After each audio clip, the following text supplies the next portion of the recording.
Right, welcome to big question. బిందువు కలిసి సింధు నది అయినట్లు మేదరమెట్ల సిద్ధం సభకు జన సముద్రం పోటెత్తింది. ఒక ఉప్పెనలా జనసంద్రం తరలి వచ్చింది. సీఎం జగన్ పై చూపించే అభిమానులు దక్షిణ కోస్తా రాయలసీమనే దాటేసింది. భీమలి, దెందులూరు, రాప్తాడు సిద్ధం సభలను మించి జన సునామీ మేదరమెట్లకు పోటెత్తింది.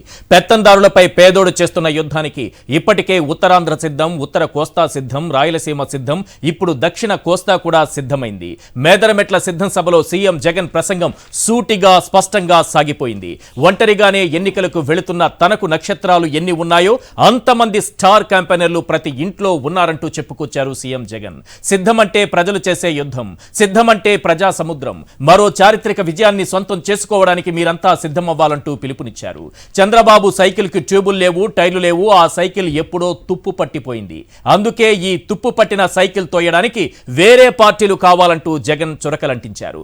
ఫ్యాన్ ఇంట్లో ఉండాలి, సైకిల్ బయట ఉండాలి, తాగేసిన టీ గ్లాస్ సింక్లో ఉండాలన్న డైలాగ్ మరోసారి రిపీట్ చేశారు సీఎం జగన్.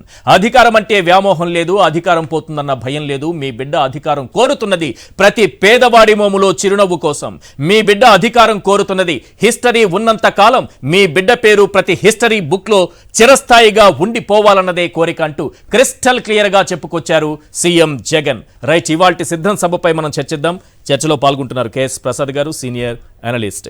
ఇక కేతిరెడ్డి వెంకటరామరెడ్డి గారు, వైఎస్ఆర్సీపీ ఎమ్మెల్యే మనకు లైవ్ లో అందుబాటులో ఉన్నారు. అలాగే షేక్ బాజీ గారు, ఏపీ మైనారిటీ మోర్చా అధ్యక్షులు కూడా మనకు లైవ్ లో అందుబాటులో ఉన్నారు.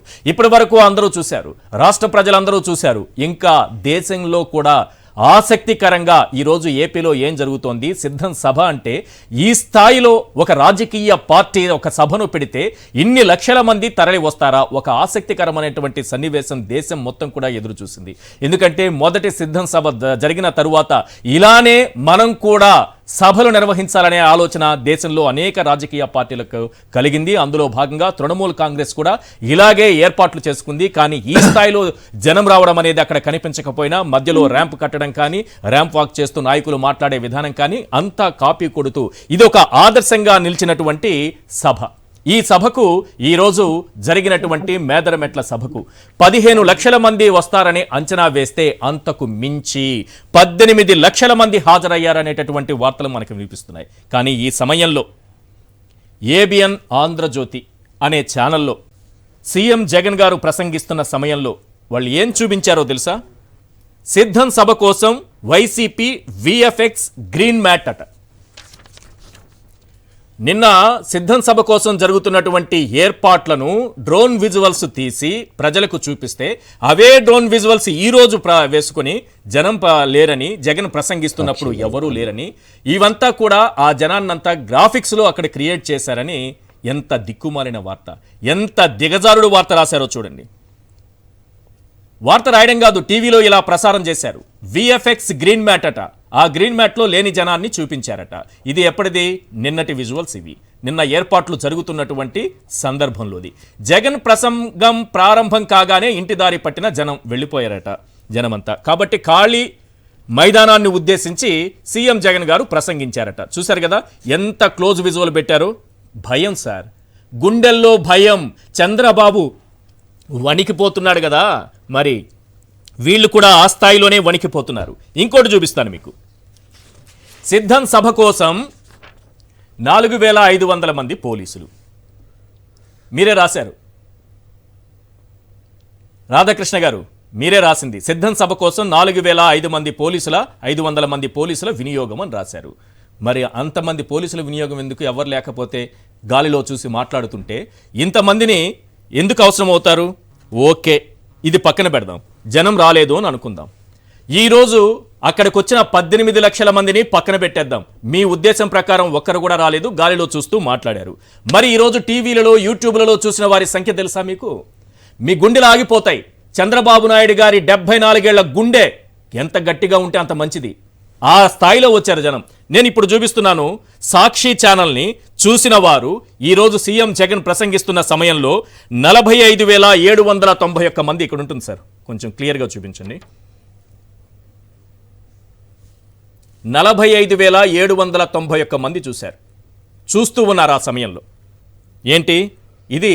స్పెషల్ అకేషన్ లైవ్ క్రియేట్ చేస్తే రెగ్యులర్గా సాక్షి ఛానల్ 20,000 మంది చూశారు. మొత్తం 65,000 మంది ఈరోజు ఓన్లీ టీవీ ఏది సాక్షి ఛానల్లో మాత్రమే చూసిన వాళ్ళు 65,000 మంది. నీ కంటికేం ఒక్కరు కూడా అక్కడ కనపడలేదు. మరి 65,000 మంది ఒకే ఛానల్లో ఇంతమంది వ్యూవర్షిప్ రావడం అంటే మామూలు విషయమా? మరి దీని కూడా విఎఫ్ఎక్స్ గ్రాఫిక్స్ అనుకుంటున్నావా రాధాకృష్ణ? మొన్నేదో సచివాలయం తాకట్టు పెట్టారన్నావు కదా, నువ్వు ఎప్పుడో విలువల్ని తాకట్టు పెట్టావు, జర్నలిజాన్ని తాకట్టు పెట్టావు, విశ్వసనీయతను తాకట్టు పెట్టావు, అర్ధరాత్రిలో అవి ఇవి అన్ని తాకట్టు పెట్టేసి ఆఖరికి దిగజారిపోయి ఇలాంటి వార్తలు ఇలాంటి విజువల్స్ ప్రసారం చేస్తున్నావు. రైట్, సాక్షి ఛానల్ కూడా నీకు అవసరం లేదు. టీవీ9 చూడు ఒకసారి, 10,000 మంది చూస్తున్నారు. టీవీ9 10,000 మంది చూస్తున్నారు జగన్ గారి ప్రసంగాన్ని. కనిపిస్తోందా? ఎస్. ఇక ఎన్టీవీని కూడా చూపిస్తాను సార్. ఎన్టీవీ కూడా ఒక్కసారి చూడండి, ఎంతమంది చూస్తున్నారు? 10,000 మంది చూస్తున్నారు. మిగతా ఛానల్ అన్నీ కలిపిన 1,00,000 మందికి పైగా ఈరోజు చూశారు. ప్రధాన ఛానళ్ళు అన్నీ కలిపిన దాదాపు 1.5 లక్షల మంది ఈరోజు యూట్యూబ్లలో మాత్రం చూసిన వాళ్ళు, టీవీల ముందు కూర్చున్న వాళ్ళు కాదు రాధాకృష్ణ. అన్నిటినీ తాకట్టు పెట్టావుగా, విలువల్ని పెట్టావు, జర్నలిజాన్ని పెట్టావు, అర్ధరాత్రిలో అవి ఇవి తాకట్టు పెట్టావు. చూసుకో, అయిపోయిందా? నీ ఛానల్ విషయానికే వస్తా నేను, నీ ఛానల్ విషయానికే వస్తా. ఇప్పుడు జస్ట్ ఇప్పుడు మీరందరూ కూడా గమనించాలి. అవసరమైతే 1 సెకండ్ అలా వెళ్ళి ఇలా వచ్చేసేయండి. యూట్యూబ్లో ఏబిఎన్లో లోకేష్ ప్రసంగం కళ్యాణదుర్గం నుంచి లైవ్ ఇస్తున్నారు. ఎంతమంది చూస్తున్నారంటే 1,700 మంది. 1,700 మంది. సిగ్గుపడు ఒకసారి. లోకేష్ గారు మీరు కూడా సిగ్గుపడాలి సార్. రాధాకృష్ణ గారు ఆయన కూడా సిగ్గుపడతారు. మీ స్థాయి ఏంటన్నది. 1,720 మంది చూస్తున్నారు మిమ్మల్ని. అయిపోయిందా? దీనికి ముందు నారా లోకేష్ భారీ బహిరంగ సభ అని నీ యూట్యూబ్ ఛానల్లో పెడితే ఎంతమంది చూశారో ఒకసారి చూపించండి సార్. ఇది చూపించండి. ఇది నీ యూట్యూబ్ ఛానల్లో ఏబిఎన్లో పెడితే ఎంతమంది చూశారో చూడు. 873 మంది. సచివాలయాన్ని తాకట్టు పెట్టారంటూ తప్పుడు వార్తలు రాసిన, జర్నలిజాన్ని తాకట్టు పెట్టే మీరు నడుపుతున్నటువంటి ఛానల్లో నారా లోకేష్ భారీ బహిరంగ సభ అంటూ ఆయన ఏదో పెద్ద తోపైనట్టు మొనగాడైనట్టు చేతులు బిగించి చెబితే చూసింది ఎంతమంది సార్? 873 మంది చూశారు.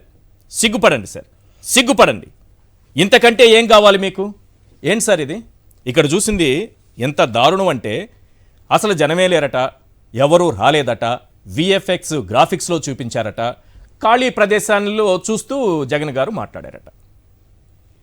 ముందుగా సాక్షి ప్రేక్షకులకు నమస్కారం, అలాగే ప్యానెల్లో ఉన్న పెద్దలకి మీకు కూడా నమస్తే అండి. నేను ఒక విషయం చెప్పగలను సార్.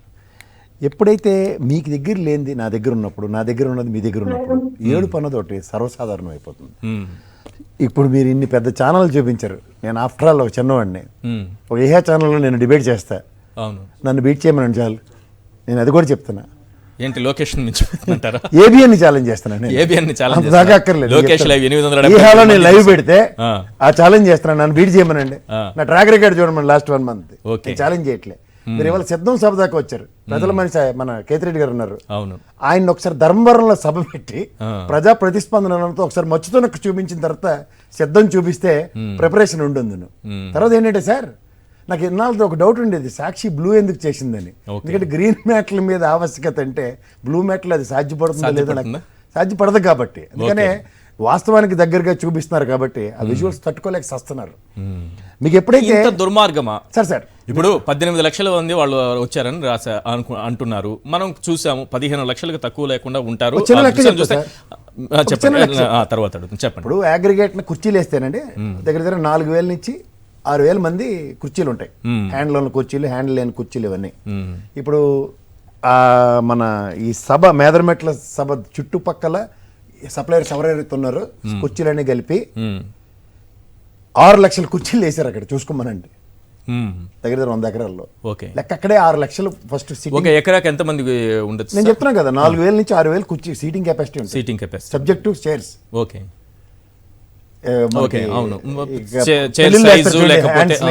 లేదంటే నీలకమల్ చైర్లు వేస్తే అలాంటి కంపారిజన్స్ ఉన్నాయి. Between 4,000 to 6,000. సో అగ్రిగేట్ మీరు ఒకసారి చూసుకుంటే ఒక ఎకరానికి ఇప్పుడు ఉన్న సిచ్యువేషన్ లో దగ్గర దగ్గర 6,000 మంది ఉన్నారు. అపార్ట్ ఫ్రమ్ దట్ నిలబడి రోడ్ ఇటుపక్క దర్శి అటుపక్క గుంటూరు దాకా ప్యాక్ అయిన ఒకసారి ట్రాఫిక్ ని చూడమనండి. సార్ మనం నేను మీరు నిజాలు చెప్పొచ్చు చెప్పకపోవచ్చు పక్కదేండి. ఆ తెంగరోళ్ళు ఏం రాసుకున్నారు చూడండి, 4500 మంది పోలీసులు ఎందుకు ప్రొటెక్షన్ ఇచ్చారు, ఇది ఆసక్తికరం. స్కూల్ మంచి మాట బస్సులు చెప్పారు. ఆర్టీసీ బస్సులు బ్లాక్ చేశారని చెప్పారు. నిజంగా ప్రజలకు అందరికీ సమస్య క్రియేట్ మా చేస్తారు. వాళ్ళు మంచి విజువల్ ఒకటి ప్లే చేస్తున్నారు, అది కూడా దాని గురించి కూడా చెప్తా నేను. అక్కడైతే గ్రీన్ మ్యాట్ విఎఫ్ఎక్స్ అన్నారు, ఆ సభ దాటుకుని బయట ఉన్నటువంటి జనం వీళ్ళని ఏం గ్రాఫిక్స్ చూపిస్తారు? ఇక్కడ గ్రీన్ మ్యాట్ లేదు కదా, గ్రీన్ మ్యాట్ అని మీరే రాసుకున్నారు. ఆ జనాన్ని ఒక్కసారి చూడమనండి. రా కదలిరా అని చంద్రబాబు అంటే అందరు కదిలి ఇక్కడికి వచ్చేసినట్టున్నారు. మొత్తం రాష్ట్రం మొత్తం ఒకే చోట గుమిగి ఉన్నట్టుగా కనిపిస్తోంది. సభా ప్రాంగణం కాకుండా రోడ్లో నిల్చున్న వాళ్ళు వీళ్ళు. సార్ మీకు మాట చెప్తా, అంటే మా బాజీ గారికి అంటే నేషనల్ పార్టీ కాబట్టి ఇంటెలిజెన్స్ రివ్యూస్ ఏమైనా ఉంటే చెప్పానండి. ఒటుడు ఇంతే అన్న కథ మనం చిన్నప్పటి నుంచి చదువుకుంటున్నాం. It has started with Bheemili, subsequently Denduluru, తర్వాత రాప్తాడు, అండ్ ఇవాళ మేదరమెట్ల. 72% సక్సెస్ రేషియో అండి, అంటే response from the people. Okay, ఇప్పుడు జగన్మోహన్ రెడ్డి గారు ఏదైనా మాడారు అనుకోండి, వాట్ దే ఆర్ రెసిప్రోకేటింగ్ అన్నది it needs to be calculated. Success ratio 70-74 ఉంది మధ్యలో. ఓకే, అండ్ మోర్ ఓవర్ ఇవాళ morning how the people are gathering అన్నది మీరు ఒక విజువల్ చూపించారు. ఒక పెద్ద ఆవిడ, ఇది నిజంగా చెప్తున్నాను సార్, ప్రజా ప్రతిస్పందన ఈ రోజు దాకా ఏ నాయకుడికి కనబట్టలేదు. ద ఫస్ట్ రేరెస్ట్ ఫినామినా ఏంటంటే నరేంద్ర మోడీ ఇనిషియేట్ చేశారు అనుకుంటున్నాను. సబ్సిక్వెంట్ గా దీన్ని జస్టిఫై చేస్తున్న ఏకైక నాయకుడు ఎవరంటే క్షేత్రస్థాయిలో జగన్మోహన్ రెడ్డి గారు. అంటే మనం రెసిప్రొకేటివ్ యాటిట్యూడ్ ఉంటుంది. ఇప్పుడు కృతజ్ఞత అన్నది మనుషులకు ఎలా ఉంటుందంటే, నువ్వు ఏదైనా తీసుకున్న తర్వాత ఎస్ నాకు ఎవరైనా ఇప్పుడు చూడండి, మనకి పరామర్శకి వెళ్తాం, లేదంటే రోజు కేతిరెడ్డి గారికి బాగా తెలుసు, ఎందుకంటే నిరంతరం ప్రజల్లోనే ఉంటాడు ఆయన. ఒక రెసిప్రొకేటివ్ యాటిట్యూడ్ ఎందుకు ఉంటుంది అన్నది ప్రజానాయకుడికి మాత్రమే తెలుస్తుంది. ఊరికనే 25 సార్లు వెళ్ళక్కర్లేదు సార్. నీకు ఒక టాస్క్ ఇచ్చారు, 5 ఏళ్ళు నువ్వు పరిపాలించి ప్రజా సంక్షేమం చేయగలవా అని అడిగినప్పుడు చేసి చూపించాను అన్నది. ఇప్పుడు నేను ఒక కంపారిజన్ ఇచ్చారని, ఇవాళ మనకి అగ్రిగేట్న 70,000 కోట్లు, మనం 50 నుంచి 70,000 కోట్ల మధ్యలో చేస్తున్న సంక్షేమాలు నిరంతరానికి అడిషనల్ బర్డెన్ కనుక if somebody else takes it, what sort of financial frictions will take అన్నది. అండ్ అపార్ట్ ఫ్రమ్ దట్, ఇవాళ మీకు ఈ సంక్షేమం స్థిరంగా 8 సంక్షేమాలు, nobody can touch that's what he has attracted. And more ఇవాళ ప్రజల్లోంచి వచ్చే ప్రతిస్పందన ఎందుకు అంటే, ఇది కృతజ్ఞతలు చెప్పుకుంటున్నారు. ఒక నాయకుడి కోసం ఇంత వెయిటింగ్ అన్నది it's not an practical thing అండి. ఎందుకంటే రోజు ప్రజల్లోకి వచ్చే నాయకులకి ఏంటంటే విసిగి వేసారిపోయారు, ఎన్నాళ్ళు ఈ అబద్ధాలు చెప్తారు మాకు. ఎందుకంటే వాస్తవానికి దగ్గరగానే మాట్లాడుతున్నాడు ఈయన. ఒక సంక్షేమం చేద్దామన్నా, లేదంటే ప్రజారంజక పాలన చేద్దామన్నా, ఇది ప్రజాస్వామ్యం. ప్రజల యాక్సెప్టెన్స్ లేకపోతే నేను ఒక్కడికి కూడా ముందుకెళ్ళలేనన్న దగ్గర ప్రతి నిమిషం మీ యాక్సెప్టెన్స్ దేనికోసం ఇచ్చారు. ఒక మనిషి కొన్ని పాదయాత్రలతో కొన్ని స్థితిగతులు చూసిన తర్వాత చలనం వస్తుందండి. చలించిన తర్వాత దాంట్లోంచి వచ్చే ఇదేమంటాయంటే, ఆనాటి రాజశేఖర రెడ్డి గారిని తీసుకోండి, జగన్మోహన్ రెడ్డి గారిని తీసుకోండి, ప్రజల గుండెల్లో ఎందుకు ఉండాలి అంటే, ప్రజల కష్టాలు తెలిసి ఆ కష్టాలు రూపుమాపినప్పుడే గుండెల్లో ఉంటారండి, ఉత్తనే ఉండరు. కష్టాన్ని నిరంతరం వరే నీ కష్టం ఉందరా భయ రోజు వచ్చి భుజం తట్టి నేను ఉన్నానని ధైర్యం చెప్పడం కాదు, దానికి ఒక ఆల్టర్నేటివ్, ఒక సొల్యూషన్ ఇచ్చిన వ్యక్తి ఎవరంటే జగన్మోహన్ రెడ్డి, ఆనాటి రాజశేఖర రెడ్డి. ఎప్పుడైతే సొల్యూషన్ ప్రాస్పెక్ట్లో ఉన్నప్పుడు ఆ బంధం చాలా గట్టిగా దృఢపడుతుంది. దాని సబ్సిక్వెంట్ పరిణామాలు ఎలా ఉంటాయంటే, ఒక కష్టం నాకు వచ్చింది అన్నది చెప్పినప్పుడు ప్రజలు వింటారు. ఎందుకంటే ఒక ఫైనాన్షియల్ ఇర్రెగ్యులారిటీ అనేది ఒక 2 years మనకి కరోనా పాండమిక్ నుంచి వచ్చిన తర్వాత కూడా ఈ సంక్షేమం అన్నది ఎక్కడ ఆగకుండా నిరంతరం ప్రజలకు అందించిన ఉదంతంలో, ఇవాళ అబద్ధాల పునాదుల మీద ఏర్పడిన ప్రభుత్వాలకు చూసిన ప్రజలకి వాస్తవానికి ప్రజాస్వామ్యంలో ఒక ప్రజాప్రభుత్వం ఎలా ఉంటుందా, ఈయనొక్కడే ఉండడం కాదు సార్, రెసిప్రొకేటివ్ యాటిట్యూడ్తో ఉన్న ప్రజా ప్రతినిధులు కూడా, ఇఫ్ మై అగ్రిగేషన్ చూసుకుంటే మోర్ దెన్ 70-80% ప్రజల్లో నిరంతరం ఉంటున్న ప్రజలు ఉన్నారు. అండ్ అపార్ట్ ఫ్రమ్ దట్, ఈరోజు ఏ ప్రజాస్వామ్యంలో మీరు చూసుకోండి, ఇప్పుడు ఉదాహరణకి ఉత్తరప్రదేశ్ సక్సెస్ చూసుకుంటే వాళ్ళ ఆర్ఎస్ఎస్ కార్యకర్తలను వాళ్ళని డిప్లాయ్ చేశారు. బట్ ఇక్కడ ప్రాక్టికల్గా వైఎస్ఆర్సీపీ కార్యకర్తల శ్రేణుల్ని సమాయత్తం చేసి 2200 మంది గ్రామాలు ఉన్న ప్రతి గ్రామానికి సచివాలయ వ్యవస్థలుగా ఒక ట్రాన్స్పరెంట్ గవర్నమెంట్ ఇస్తూ 50 ఏళ్ళకి ఒక వాలంటీర్, అంటే ఆ పార్టీకి సంబంధించిన ఒక ప్రతినిధిని అక్కడ డిప్లాయ్ చేస్తూ నిరంతరం సమీక్షిస్తూ పర్యవేక్షిస్తూ వాళ్ళకి ఏ విధమైన ప్రాబ్లం రాకుండా సుఖ పరిపాలన అందించిన ఈ ప్రభుత్వానికి సర్వ హక్కులు మాకే ఉన్నాయి అడగడానికి అన్నదానికి ప్రజల దగ్గరికి మళ్ళీ వస్తున్న అధినాయకుడు, ఎస్ నాకు ఈ హక్కు ఉందా లేదా అని తిరిగి ప్రజలనే ప్రశ్నిస్తున్నాడు. దానికి రెసిప్రొకేషన్ ఎలా ఉందంటే, ప్రజా సముద్రాల కింద సముద్రాల కింద ఏర్పడి ఆ సముద్ర నుంచి బిందువులు అని చెప్తున్నాడు. కానీ ఆయన ఈ ఇంత లక్షల మంది టర్న్అవుట్ అన్నది ఇట్స్ నాట్ ఆర్డినరీ థింగ్ అండి. ఎందుకంటే ఏవో ప్రవచనాలు చెప్తుంటారు, లేదా ఆయన తిడుతుంటారు, ఈయన తిడుతుంటారు, వీటిని వినడానికి కాదు. ఇది నిజంగా చెప్తున్నాను, జగన్మోహన్ రెడ్డి గారు వాట్ ఎవర్ ఈ డెలివర్స్ అండ్ వాట్ ఎవర్ ఈ అటర్స్ ఫర్గెట్ ఇట్. ఇవాళ నిలబడ్డావు మా కోసం అన్నదాన్ని ప్రజలు నమ్మన్నది కన్వెన్షన్. ఆ కన్వెన్షన్ చూడడానికి ప్రజలు ప్రత్యక్ష ఎస్ ఇంకా ప్రజాస్వామ్యంలో ప్రజలే ప్రత్యక్ష దైవం అండి. అవును. అందుకే ఆయన వాళ్ళ కృష్ణ పరమాత్మని ప్రజలతో పోల్చాడు. ఎందుకు ఎందుకంటే ఆయన అర్జునుడి కింద అర్జునుడు అని చెప్తున్నారు. ఎందుకు చెప్పుకున్నాడంటే ఇవాళ అర్జునుడు అనే వ్యక్తి ఒక్కడే, మిగిలినంతా తపేలా బేచే.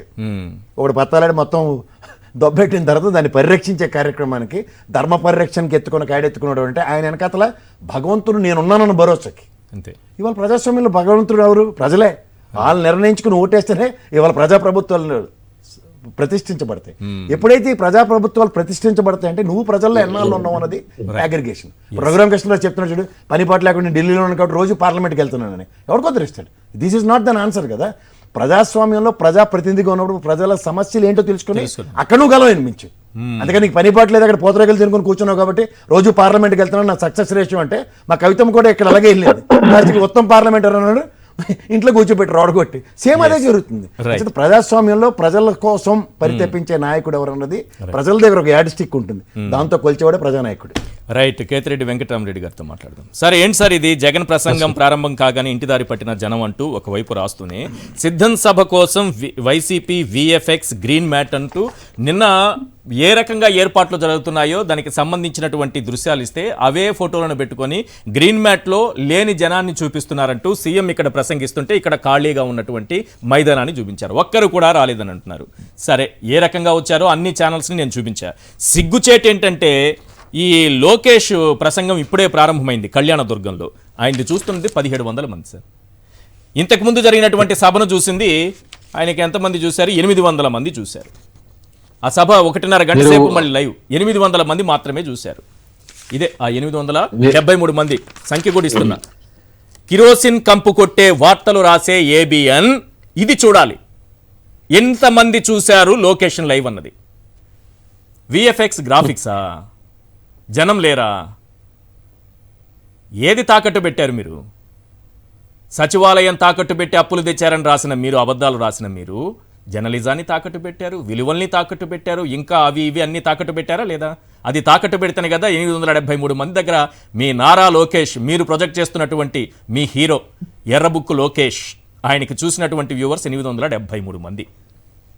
సరే, ఏం చెప్తారు సార్ ఈ ఏబిఎన్లో వచ్చినటువంటి ఈ విఎఫ్ఎక్స్ గ్రాఫిక్స్ అంటూ? దాన్నే సోషల్ మీడియాలో విపరీతంగా వైరల్ చేసుకుంటున్నారు వాళ్ళు. నమస్కారం అండి, ప్యానల్ మెంబర్స్ కండి. తెలుగుదేశం పార్టీ ఇప్పటికీ కూడా గుర్తించలేంది, గమనించలేంది అంటే ఆ పార్టీ పతనానికి మూల కారణం ఎవరైనా ఉన్నారంటే అది ఆంధ్రజ్యోతి, ఈనాడే. ఎప్పుడైతే రియాలిటీస్ కి దూరంగా మనం వీరుడు శూరుడు అని చెప్పేసి అవతల వాంది ఏంది లేదు అని చెప్పేసి ప్రొజెక్షన్స్ ఇవ్వడం జరుగుతుందో, ఈ మభ్యపెట్టి మసిబూసి మారేడుకాయ అంటారు, ఆ విధంగా చేయడం వల్లనే ఈ రోజు వాళ్ళకి ఆ గతి వచ్చింది. నేను ఈ రోజు కూడా ఛాలెంజ్ చేస్తాను, ఒక్క వారం ఆంధ్రజ్యోతి, ఈనాడు, ఏబిఎన్, టీవీ5 క్లోజ్ చేసేసి అసలు తెలుగుదేశం పార్టీ గురించి చూపించేద్దండి అని చెప్పారు. ఒక్క వారం చూపించకపోతే ఆ పార్టీ అసలు ఉందా లేదా అనేది కూడా జనాలు మర్చిపోతారు. ఎప్పుడే గాని వీళ్ళు జనం దగ్గరికి పోలేదు, జనం దగ్గరికి జనాల్ని అడ్రస్ చేయలేదండి. That's the only biggest issue, వాళ్ళకున్న బిగ్గెస్ట్ ఇష్యూ. జనంతో వాళ్ళు మమేకం కాలేదు. కేవలం పత్రికలు, ఈ పేపర్లలో ఏ ఎల్లో మీడియాలో వస్తున్నాయో అదే నిజం అనుకోని భ్రమపడుతున్నారు, అదే మొత్తం అని భావిస్తున్నారు. ఇప్పుడు వైఎస్ఆర్ కాంగ్రెస్ పార్టీ ఏ విధంగా పబ్లిక్ లేక మమ్మల్ని అందరినీ 3 సంవత్సరాల తర్వాత, 2 ఏళ్ల తర్వాత జగన్మోహన్ రెడ్డి జనం దగ్గరికి పొమ్మన్నారు, జనంతో తిరగమన్నాడు, జనంతో లేకపోతే మిమ్మల్ని మాట్లాడతాను. వీళ్ళు రాసి పెట్టుకోండి అండి, ఈ పబ్లిక్ వాళ్ళ ఊర్లకు వాళ్ళకి ఇండ్లకు పోయాలి కల్లా రాత్రి 1 గంట అవుతుంది. అంత మంది జనాలు ఉంటారు. ఎందుకంటే నేను రాప్తాడులో చూసినాను, మా నియరెస్ట్ ఒక 30 కిలోమీటర్లు మాకు రాప్తాడు సభ. మా వాళ్ళు ధర్మవరం టౌన్ కు రావడానికి, ఆ ట్రాఫిక్ నుంచి బయటపడి రావడానికి లాస్ట్ టైం వాళ్ళకి 1:30, 2 గంటలకు, 3 గంటలకు కూడా వచ్చిన వాళ్ళు ఉన్నారు. సో చంద్రబాబు నాయుడుకి సగము నాశనం చేసినది ఇంతకుముందు చెప్పిన విధంగా ఈ పత్రికలే. వాళ్ళు లేనిది అతనికి చెప్పి బూస్ట్ చేసి ఇంతకుముందు చెప్పేవాళ్ళు 3 ఏబీలు ఓడించినారు చంద్రబాబు నాయుడు. ఒకటి ఏబీ వెంకటేశ్వరరావు, ఒకటి ఏబీ రాధాకృష్ణ, ఇంకోటి ఏబీ ఎవడో ఉన్నాడు అనమాట. 3 కలిసి ఓడించినారు అని చెప్పేవాళ్ళు. సో ఆ విధంగా తయారైంది. రియాలిటీలోకి గన మిస్ అయిపోతే ఖచ్చితంగా ఏ పార్టీ కూడా మనుగడ కాదు. ఇప్పుడు చంద్రబాబు నాయుడు సుమారు 4-5 ప్రోగ్రాంలు పెట్టించినాడు, పబ్లిక్ దగ్గరికి పొమ్మని చెప్పినారు. ఎంతమంది పోయినారు వాళ్ళ పార్టీ వాళ్ళని కనుక్కోమనండి. అదే జగన్మోహన్ రెడ్డి వేరే ప్రోగ్రామ్ ఏంది పెట్టలేదు, ఒక గడప గడపకే పెట్టాడు. ఎంతమంది జనాలకి రీచ్ అయినారో కనుక్కోమనండి. సో దిస్ పార్టీకి ఒక separate section of the vote bank తీసుకొని రావడం జరిగింది. అందరం అనుకున్నట్టుగా ఒక వెల్ఫేర్ కోసమే కాదు, ఒక ప్రామిస్ నిలబెట్టుకున్న ఒక రాజకీయ నాయకుడు ఏ విధంగా ఉంటాడు, ఒక కొత్త విధి విధానాలను తీసుకొని రావడం జరిగింది అనేది చాలా మంది అర్థం చేసుకోలేదు. ఒక వాలంటీర్ వ్యవస్థని, వాళ్ళకు సంబంధించి ఒక 2000 ఇండ్లకు సంబంధించి ఒక సచివాలయ వ్యవస్థని, అసలు ఏ నాయకుడికి ఏ మాత్రము సంబంధం లేకుండా నేరుగా పోయి పని చేసుకునేంత ఒక స్వతంత్రం ఇవ్వడం జరిగింది. దీంట్లో ఎక్కడే కానీ పార్టీ ఇంక్లినేషన్ కానీ, లేకుంటే క్యాస్ట్ ఇంక్లినేషన్ కానీ, రిలీజియస్ ఇంక్లినేషన్ కానీ ఏదీ లేదు. కుల మతాలకు సంబంధం లేకుండా నేరుగా వెళ్ళడం, ఒక సపరేట్ ఓట్ బ్యాంక్. అంటే 70 సంవత్సరాల రాజకీయంలో ఒక విధమైన రాజకీయం జరిగింటే ఈ 5 years లో ఒక పద్ధతైన రాజకీయం జరిగింది. జనాలకు వెల్ఫేర్ తో పాటు వాళ్ళు సామాజికంగా ఆర్థికంగా నిలదొక్కుకోవడానికి ఒక ప్రయత్నం జగన్మోహన్ రెడ్డి ఒక ఆపర్చునిటీ అనేది క్రియేట్ చేయడం. అది సోషల్ ఇంజనీరింగ్ అనే కాన్సెప్ట్ తో కావచ్చు, లేకుంటే వెల్ఫేర్ అనే కాన్సెప్ట్ తో కావచ్చు, రైతులకు జనాలకి కరప్షన్ లేకుండా ఒక ఫ్రీ సొసైటీని తయారు చేయడంలో కావచ్చు, జగన్మోహన్ రెడ్డి గారు సక్సెస్ కావడం జరిగింది. ఈరోజు గతంలో మీరు చూసినారంటే, ఇప్పుడు సింపుల్ చెప్తాను, వాలంటీర్లు అనే వ్యవస్థను వచ్చిన 4 నెలలకే చంద్రబాబు ఏమన్నాడు, వీళ్ళందరూ కూడా గోనె సంచులు మోసే ఉద్యోగము, భర్తలు లేకుంటే ఇంటికి పోయే ఉద్యోగము. అదే విధంగా పవన్ కళ్యాణ్ అంతకు మించి అన్నాడు, కిడ్నాపర్లు అన్నాడు, లేకుంటే ఇంకో ఏదో పని చేస్తారు, ఇది చేస్తారని చెప్పినాడు. ఎండ్ ఆఫ్ ది డే ఎక్కడికి వచ్చాడు, నేను కూడా వాలంటీర్లను పెడతాననే వ్యవస్థకు తీసుకుని వచ్చాడు. అంటే వీళ్ళందరికీ ఒక రోల్ మోడల్ గా నిలిచేయడం జరిగింది. ఈయన ఒక సపరేట్ ఓట్ బ్యాంక్ తీసుకొని రావడం జరిగింది. ఆయన చెప్తున్నాడు కదా, నాకు ఒక స్వార్థం ఉంది, నా స్వార్థం ఏమిటి అంటే ప్రతి ఇంట్లోనూ కూడా నా ఫోటో ఉండాలా, నేను ఒక మంచి చేశాడు, నేను ఒక కుటుంబ సభ్యులాగా ఫీల్ కావాలి అనే ఒక స్వార్థం ఉంది అనుకుంటున్నాడు. డెఫినెట్ గా ఒక రాజకీయ నాయకుడు ఎవడే గాని 100 ఏళ్ళు కానీ 100 ఏళ్ళు కానీ బతికేది ఏమి ఉండదు కదా. ఉన్నంత కాలంలో అతను ఉన్నాడ్రా, అతడు చేశాడ్రా అని చెప్పుకునేదే ఒకరికి ఒక నాయకుడు. కానీ ఇక్కడ ఈ సభకు, అంటే ఇక్కడ మేదరమెట్లలో జరిగిన సిద్ధం సభకు, దానికి ముందు జరిగినటువంటి రాప్తాడు సభకు మధ్యలో కొన్ని రాజకీయ పరిణామాలు జరిగాయి. టీడీపీ, జనసేన, బీజేపీతో పొత్తు పెట్టుకున్న తరువాత జరిగినటువంటి సభ ఇది. ఏంటి దాని ఇంపాక్ట్ ఏంటి, ఆ 3 పార్టీల ఇంపాక్ట్ ఏంటి చెప్పండి. డెఫినెట్ గా అండి, ఇప్పుడు మీరు చూసినారంటే, టీవీలలో చూసినారంటే ఫస్ట్ ఫేజ్ లో ఏమని వచ్చింది, చంద్రబాబును జనసేన పవన్ కళ్యాణ్ ఏ విధంగా తిట్టాడు, లోకేష్, చంద్రబాబు నువ్వు నాశనం చేసావు, నువ్వు కరప్షన్ చేసినావు, నీ కొడుకు కోసం ఇంత చేసినావు, నా అమ్మని తిట్టించినావు అని చెప్పిన మొదలుపెట్టిన ట్యాగ్ లైన్ నుంచి ఈ రోజు మళ్ళీ ఏ విధంగా అయింది, పాచిపోయిన లడ్లు ఇచ్చిన నరేంద్ర మోడీ, నీ పాచిపోయిన లడ్లు ఏ విధంగా కావాలా, who is Amit Shah, who is Narendra Modi, ఇవన్నీ కూడా రిపీటెడ్ కదా. అసలు ఎందుకు విడిపోయినారో తెలియదు, ఎందుకు మళ్ళీ కలుస్తున్నారో తెలియదు. ప్రజలు అనే వాళ్ళను మనం అంత తక్కువ అంచనా వేసుకోవడం అనేది నేను తప్పు అంటాను. ప్రజలు ఎవరివన్ ఆర్ వాచింగ్ యూ. నువ్వు కేవలం నీకు కావాల్సినప్పుడు కలిసిపోవడం అని ఆయన చెప్తుంటాడు కదా. ఫస్ట్ కలిసి ఉన్నప్పుడు నవనిర్మాణ దీక్షలు అన్నాడు, విడిపోతానే ధర్మ పోరాట దీక్ష అంటున్నారు. మరి ఇప్పుడు ఏ ధర్మం కోసం కలిశాడు, ఏ నీతి కోసం కలిశాడు, ఏ దాని కోసం కలిశాడో కూడా చెప్పాలి కదా. సో అదే విధంగా నరేంద్ర మోడీ గారు కూడా ఆయన కూడా స్టేట్మెంట్ ఇచ్చినాడు, ఈ చంద్రబాబు నాయుడుకో ఏ పోలవరం ఏటీఎం కి తరఫా అని చెప్పినాడు. ఇప్పుడు ఆయన కొత్తగా పరివర్తన చెంది ఎందుకు అటాచ్ అయినట్టు అంటే ఆ పాట రాసిన జెండాలు జత కట్టడం మీ వంతు అవుతుంది, జనం గుండెల్లో నిలవడం మా వంతు అవుతుంది. So that's the only thing అండి. ఈ రోజు ఆ ముగ్గురు కలిసిన, ఇంకా 4 కలిసిన జనాలు ఒక గుర్తు పెట్టుకోండి, ఒక హీరోయిజాన్ని చూస్తారు. 100 మంది వచ్చినా ఎదుర్కొనే వాడిని ఒక లీడర్ గా గుర్తిస్తారు. ఈ రోజు జగన్మోహన్ రెడ్డి అనే వ్యక్తి అలాంటి లీడర్. సో ఇటువంటి వాళ్ళు ఎంతమంది కలిసి వచ్చినా హీస్ టెల్లింగ్ నా మీద రావడానికి గల కారణాలేంటి. ఈ రోజు పవన్ కళ్యాణ్ అనే అతను చంద్రబాబును ఎత్తుకొని తిరగాలనుకున్నాడు, కుదరలే, ఆ సరిపోవటంలే, అందుకు మళ్ళీ బీజేపీని తీసుకొని రావడం జరిగింది. బీజేపీని తీసుకొని రాకముందు కూడా చంద్రబాబు నాయుడు ఏంది మళ్ళీ ఎయిర్పోర్ట్ లో రేవంత్ తో 2 గంటలు మాట్లాడినాడనే కథనం కూడా వచ్చింది. అవును. సో ఇవన్నీ జిత్తుల మక్కలు. అలా మాట్లాడినా ఏం పెద్దగా బీజేపీ ఏం వరి కాదు, ఎందుకంటే వాళ్ళకి తెలుసు కదా, మొన్న తెలంగాణ ఎలక్షన్ లో అయితే ఆయన డైరెక్ట్ గా సపోర్ట్ చేశారు కదా, జనాలు పట్టుకుని గాంధీ భవన్ దగ్గర తిరిగారు కదా, ఆ పార్టీ నాయకులే చెప్పారు కదా మాకు సపోర్ట్ చేశారని. వాళ్ళ బీజేపీకి ఏమి పెద్ద ఇబ్బంది లేదు, తెలంగాణలో కాంగ్రెస్ తో ఉంటారు, ఏపీకి వచ్చేటప్పుడు బీజేపీతో ఉంటారు, అయినా సరే చంద్రబాబుతో పొత్తు వాళ్ళకి అవసరం, వాళ్ళ అవసరమా చంద్రబాబు అవసరం చూస్తున్నారు. ప్రజలు చాలా సునిశ్చితంగా వాచ్ చేస్తూ ఉంటారు, ఏం జరుగుతుంది, ఏ విధంగా జరుగుతుంది.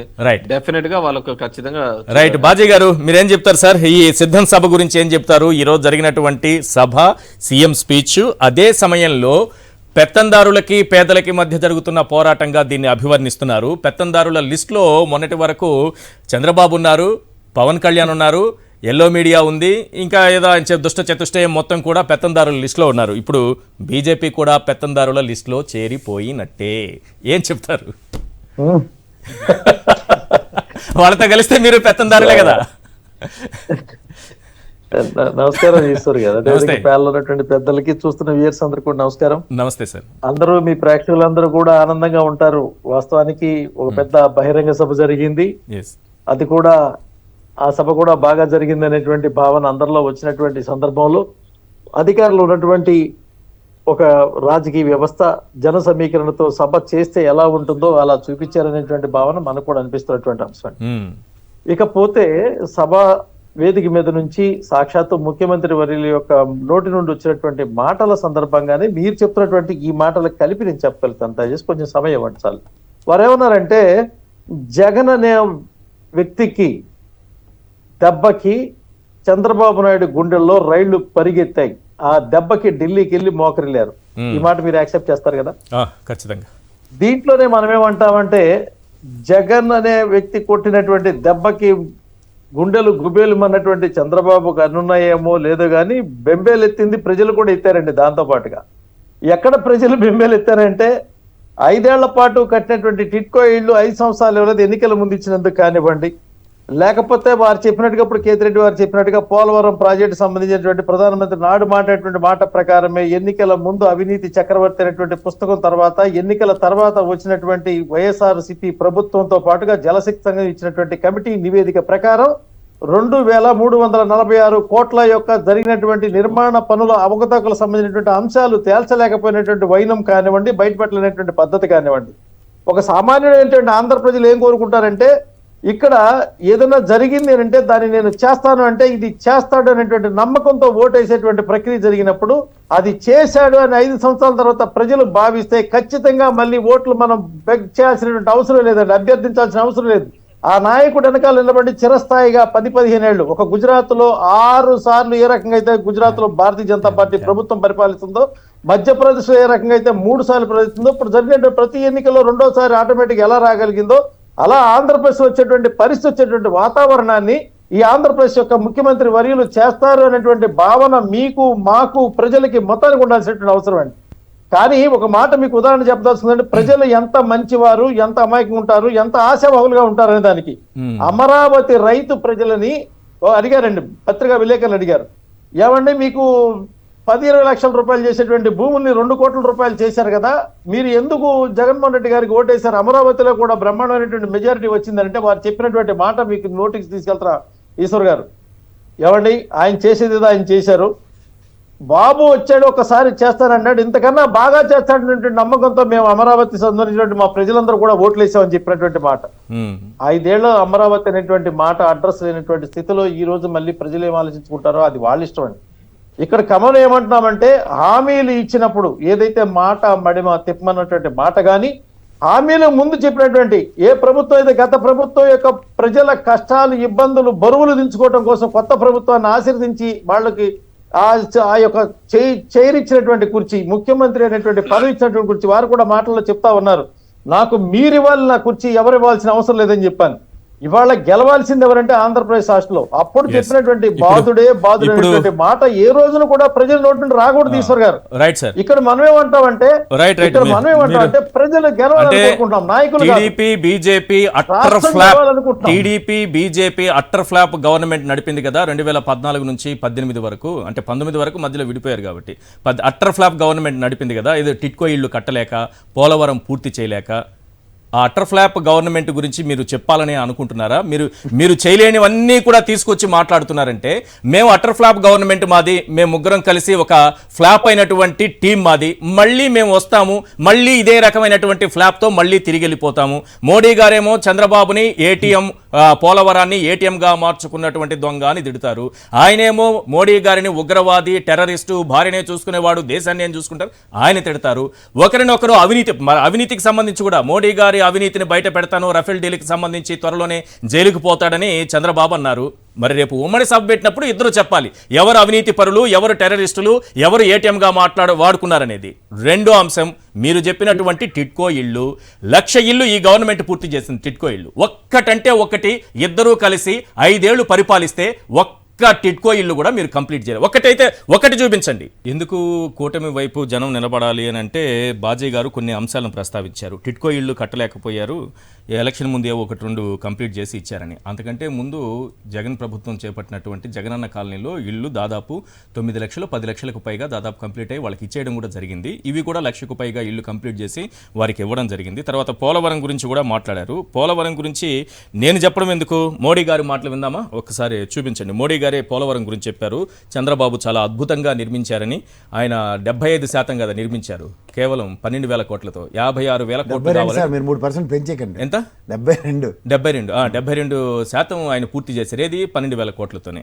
56,000 కోట్లు కావాలంటాడు. మళ్ళీ ఆయనే పంపిస్తాడు కదా నివేదికలు. और ये पोलावरम प्रोजेक्ट किसानों के लिए जिंदगी और मृत्यु का विषय है, खेत के लिए पानी का विषय है, माताओं बहनों के लिए पीने के पानी का विषय है। लेकिन ये यूटन बाबू के लिए, ये टीडीपी के लिए ये पोलावरम प्रोजेक्ट एटीएम है, एटीएम उसमें से निकालो और भ्रष्टाचार का खेल खेलते रहो, यही उनका काम है। రైట్. ఇందులో రివర్స్ టెండరింగ్ ద్వారానే దాదాపు 1000 కోట్లు సేవ్ చేశారు సార్. అంటే అవినీతి జరగనట్ట సార్ ఇక్కడ ఒక చిన్న మాట సార్, ఒక్క బయట ప్లే చేస్తాను. ఒక్కటే ఫైనల్ గా మన నేను ఒకటే మైనారిటీ సోదరులకు అందరినీ కోరుతున్నా, బాజీ గారు వింటారు. మళ్ళీ మోడీ వస్తే జగన్మోహన్ రెడ్డి కోట వేస్తే మోడీకి వెళ్తుంది. వీళ్ళందరూ కలిసి ముస్లింలకు మొత్తం ఓటు తీసేసా ఆశ్చర్యం లేదు. మీరు కూడా కొన్ని ఎగ్జాంపుల్స్ అంతే ఇవి. రేపు ఇద్దరు ఉమ్మడి సభలు పెట్టినప్పుడు వీటన్నిటికి కూడా ఆన్సర్ చెప్పాల్సినటువంటి అవసరం ఉంటుందా ఉండదా ప్రసాద్ గారు? సార్ దేశానికి ఇవాళ నరేంద్ర మోడీ గారు గ్యారంటీ అని చెప్తున్నారు, జగన్మోహన్ రెడ్డి గారు భరోసా అని చెప్తున్నారు. ఇవాళ బలవంతాన్ని పొత్తుకు తీసుకెళ్లి తెలుగుదేశంతో కూర్చుంటున్న నరేంద్ర మోడీ గారు ఏమైనా సంతకం పెట్టి ఎవరికైనా ఇవ్వగలరా సార్? నేను మీకు గ్యారంటీ కాబట్టి మీకు ఇన్ని హామీలు ద్రోహం చేసిన చంద్రబాబు నాయుడుతో నేను మళ్ళీ పొత్తు పెట్టుకుని నేనే చెప్పాను, ఏటీఎం కింద వాడి పోలవరంలో మొత్తం డబ్బులు ఎత్తించిన చంద్రబాబు నాయుడు అని చెప్పిన వ్యక్తిని ఇవాళ ఏటీఎంలో వాటా కోసం నేను పొత్తుకు తీసుకున్నానని చెప్పాలి. రెండోది ఇక్కడ మీకు ఒక విషయం చెప్తున్నాను, ఇవాళ పొత్తులు అంటే ఇలా కనకమేళ్ళటోడు మాట చెప్తే అది పొత్తు అంటే నేను నమ్మను. రెండోది నడ్డా గారు ఆయన పర్సనల్ ట్వీట్ చేస్తే నేను నమ్మను. ఆయన క్రిస్టల్ క్లియర్గా 10 నిమిషాలు నడ్డా గారు సమక్షంలో అమిత్ షా గారు నిలబడి పవన్ కళ్యాణ్ గారికి తలంటారు, మేము తిట్టామా కొట్టామా దీనికోసం నువ్వు పొత్తు పెట్టుకోవడానికి ఈయన తీసుకొచ్చావా అని చెప్పి ఇక్కడెక్కడ నీకు కుదరదు, నువ్వు కాకినాడ నుంచి అక్కడి నుంచో పార్లమెంట్ నిలబడమని ఫుడ్ డౌన్ చేసి చెప్పారు. ఎందుకు వీళ్ళ స్ట్రాటజీ ఎలా ఉంటుంది చూడండి. ఇప్పుడు ఉమ్మడి ప్రభుత్వం పురంధేశ్వరమ్మ గారిని ఎమ్మెల్యే కింద నిలబడమంటున్నారు, హుకుం. తర్వాత ఈ లిస్ట్ అనౌన్స్ చేశారు చూడండి. ఈ లిస్ట్లో మా వాళ్ళకి ప్రయారిటీస్ చాలా ఎక్కువ ఉన్నాయి, మాకు అనుగుణంగా క్యాండిడేట్స్ కనుక మీరు అనౌన్స్ చేసిన ఆ 94లో ఉంటేనే మొత్తం పొత్తు ఉంటుందని ఫుడ్ డౌన్ చేసి చెప్పారు. పేరుకి మాత్రం ఎన్డీఏలో ఆహ్వానం అందినట్టు జస్ట్ నటన జస్టిఫై చేశారు. ఇక్కడ ఏంటంటే అక్కడికి వెళ్ళి చంద్రబాబు నాయుడు క్లస్టర్ కదా, ధృతరాష్ట్ర కౌగిల్లో ఉన్నారు, ఈ కెనాట్ సే నో. నేను అలా కుదరదండి అనౌన్స్ చేశాను ఇవన్నీ అంటే, అయితే నువ్వు ఎంపీ నిలబడమన్నారు చంద్రబాబు నాయుడుకి కూడా, తెలుసా మీకు? No compromise. ఇద్దరిని ఎంపీ నిలబడమన్నారు. నాకున్న సమాచారం ఏదో మనం ఎలాగో పార్టీ రాదు, అధికారంలోకి రాదు, లోకేష్ కూడా మంగళగిరిలో ఓడిపోతాడు, అతన్ని ఎంపీ చేసేటటువంటి రాజ్యసభకు దేనికో పంపించే విధంగా ఒప్పందం చేసుకున్నారు చంద్రబాబు లోకేష్ విషయంలోనే. నా భవిష్యత్తు కూడా అయిపోయింది, లోకేష్ భవిష్యత్తును మీ చేతిలో పెడుతున్నా, పొత్తు పెట్టుకోవాలి. పార్టీ విలీనించి అప్పుడు జగన్మోహన్ రెడ్డి గారికి కాంగ్రెస్ ఇచ్చిన ఆప్షన్ బీజేపీ నాయకులు చెప్పింది, ఇది ఢిల్లీలో బీజేపీ నాయకుడు చెప్పింది. లోకేష్ భవిష్యత్తు కోసమే ఆయన పరుగులు పెట్టారు. రెండోది కేసుల విషయం, ఆ భయము ఏవో గుండె. ఢిల్లీలో కేసు రేవంత్ రెడ్డితో 2 గంటల మీటింగ్ సారాంశం ఏంటి తెలుసా సార్? మీరందరూ అనుకుంటున్న కేసు సారాంశం వేరు. ఆ మందు ఎక్కువైపోయి ఢిల్లీలో బయటకు వచ్చి మాట్లాడింది ఏంటంటే, వీ మేనేజ్ ద షో, ఇద్దరు జస్టిస్లకి మేము డబ్బుల రూపంలో ఇచ్చాం అన్నప్పుడు వాళ్ళు కంటెంప్ట్ ఆఫ్ కోర్టు తీసుకుని వేశారు దాన్ని. అది ఇవాళ దాకా టేబుల్ అవ్వట్లేదు. అది రేపు పొద్దున ప్రొయాక్టివ్ గా గవర్నమెంట్ నుంచి రేవంత్ రెడ్డి పాపం అన్నట్టు ఓటు నోటు కేసులో కూడా బకరాయ కదా పాపం, మళ్ళీ సేమ్ స్ట్రాటజీ ఆప్ చేసి నువ్వు స్టేట్ గవర్నమెంట్ నుంచి కేసు ప్రొసీడ్ అవ్వమని చెప్తున్నారు. ఇన్స్టెడ్ ఆఫ్ దాట్ కోర్టు కనుక ప్రొసీడింగ్స్ తీసుకుంటే it will definitely refers to CBI. ఇది ముచ్చు. లేదంటే అమిత్ షా గారు దీనికేం పని అండి? పొత్తుల విషయంలో నడ్డాతో పార్టీ అధ్యక్షుడు మాట్లాడుకుంటారు, ఎన్డీఏ కన్వీనర్ అంటారు. ఎన్డీఏ కన్వీనర్ గా ఎన్డీఏ కాంక్లేవ్ కానీ పిలవలే కదా. ఏంటి ధృతరాష్ట్ర కౌగిలేనా బాజీ గారు? పవన్ కళ్యాణ్ దాడిలో అధికారం సార్ ఆ. ఈశ్వర్ గారు అధికారం పంచుకోవడానికి Purandeshwar garu trump card already open చేశారు. Okay. Pawan Kalyan is no role, is not having any role in it. తప్పించేసినట్టేనా యుద్ధ ఎన్నికల రణం రఘురామ్ నుంచి కృష్ణరాజుని యుద్ధ లోకేష్ని క్షేత్రం బయట నుంచి అడగమని పవన్ కళ్యాణ్ చెప్పారు. పారిపోయినట్టేనా Yes. అయిపోయినట్టేనా? ఎస్ షేక్ బాజీ గారు ఏంటి ధృతరాష్ట్ర కవిగిలట? మీ ఆడియో మ్యూట్ లో ఉన్నట్టుంది సార్, ఆడియో రావట్లేదు. కొద్దిసేపు ఈశ్వర్ గారు మీరు కొద్దిసేపు పొలిటీషియన్ అవ్వండి, నేను జర్నలిస్ట్ అవుతాను. పర్లేదు పర్లేదు, నేను జర్నలిస్ట్ Yeah, పార్టీలోనే okay. ఉంటా, మీరు పొలిటీషియన్ గానే మాట్లాడండి. నో కొద్దిసేపు నేను రోల్ మారుద్దామండి. నేను నేను ఏమంటానంటే ఆ. ఏదైతే ఆనాడు చంద్రబాబు నాయుడు గారు చేసినటువంటి పనులు, చెప్పినటువంటి మాటలు, ఆడినటువంటి ఆటలు ఏవైతే ఉన్నాయో వాటిలన్నిటి ఫలితంగానే ఆంధ్రప్రదేశ్ లో 2019లో మీకు 155 సీట్లు, 23 ఎంపీ సీట్లు ప్రజలు ఇచ్చారండి. ఇది మోడీ గారు చెప్పినటువంటి మాట కూడా మీకే ఉపయోగపడింది. ఎందుకంటే ఒక దేశ ప్రధాని వచ్చి ఇక్కడ ఒక మాజీ ముఖ్యమంత్రి అవినీతి పరుడు అవినీతి జరుగుతుంది పోలవరం అని చెప్పిన మాట కూడా సాక్షాత్గా అది అకౌంట్ లోకి వచ్చి మన వైసీపీ యొక్క పార్టీ అకౌంట్ లో పడింది. అయితే ఇంకోటి కూడా జరిగిందండి. ఇక్కడ బొత్స సత్యనారాయణ గారు, విజయం గారిని అన్నివ్వండి, ధర్మాన ప్రసాద్ గారు, జగన్మోహన్ రెడ్డి గారిని వాళ్ళందరూ కూడా వచ్చి కేబినెట్ లో వాళ్ళ మీ దాంట్లో ఉన్నారు. అది ఇప్పుడు అది అప్రస్తుతమైన అంశాలు, ఎందుకంటే ఎవరెవరు తిట్టారనేది. But should say YCP party Chandrababu Naidu గారికి ఒక పార్టీ అధ్యక్షుడు, రాష్ట్ర ముఖ్యమంత్రి, ఆయన దూషించింది ఎవరిని? ఒక ప్రధానిని దూషించారు. ఆయన వ్యక్తిగత అంశాలు దూషించారు. నేను ఏ శివాజీనో, లోకేషో, లేకపోతే బాలకృష్ణనో వీళ్ళు దూషించింది నేను ఎప్పుడూ మాట్లాడట్లేదు మోడీ గారి గురించి. అది కాక ఒక్క చంద్రబాబు నాయుడు గారి గురించే మాట్లాడుతున్నాను, ఒక పార్టీ అధ్యక్షుడు కాబట్టి. ఈశ్వర్ గారు, నేను గల్లీ లీడర్ల గురించి మాట్లాడట్లేదు. ఎంపీటీసీలు, ఎంపీటీసీలు, సర్పంచులు, చంద్రబాబుకు సంబంధించిన చంద్రబాబు పార్టీలో ఉన్నటువంటి ఎమ్మెల్యేలు మాట్లాడింది కూడా నేను తీసుకురావట్లేదు. అది కాదు కదా. కాదా ఈశ్వర్ గారు, ఇందాక మీరు చూపించిన బైక్ లో ఆగండి. దేశం మొత్తం మీద ఏకైక పార్టీ వ్యక్తిని నేను నరేంద్ర మోడీ ఎదిరించే వ్యక్తిని. అదే చెప్తున్నాను. నేను చెప్పేటప్పుడు మీరు అడ్డం పడమాకండి. మీరు ఏం చెప్పారు? ఎమ్మెల్యేలు, మీరు చెప్పేటప్పుడు దేశం మొత్తం మీద ఎదిరించే నాయకుడు ఆయనే చెప్తున్నాడు.